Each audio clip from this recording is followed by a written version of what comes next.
Kaixo lagunok, gaur zerbait oso gogorra aipatu nahi dizuet. Ekaineko azterketak, astelenetan esnatzea? Ez, hori baino gogorragoa, diamanteak. Zergatik dira gogorrak diamanteak eta nola sortzen dira? Oso galdera interesgarria, eta erantzunak lurrazpiko presio eta temperatura izugarriak ditu atzean. Prest, guazen! Lehenik, zer dira diamanteak? Diamanteak karbonoz osatutako kristalak dira. Karbonoa gure inguruan aurki dezakegu, ia edozein lekutan, adibidez, arkatz-puntetan, ikatzean edo arnasten dugun karbono dioxidoan.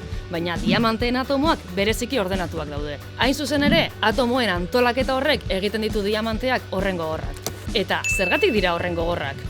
Karbono atomoen lotura indartsuarengatik. Diamanteetan, karbono atomo bakoitza beste 4 atomorekin konektatua dago.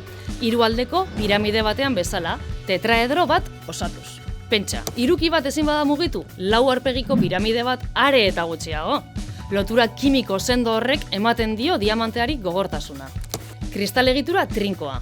Gainera, diamanteen egitura simetrikoa da, eta horrek zailtzen du apurtzea edo marratzea. Presio handiko sorrera. Diamanteak presio eta temperatura izugarrienpean sortzen dira. Eta baldintza horiek atomoak elkartzen dituzte modu hain estuan non gogortasuna lortzen baitute.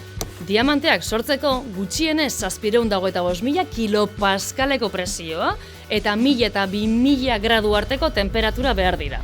Horregatik, diamante gehienak 150 kilometroko sakoneran sortzen dira, eta sumendi erupzioen bidez, diamante horiek azaleratu egiten dira, kimberlita izeneko harrietan bilduta. Eta sintetikoak?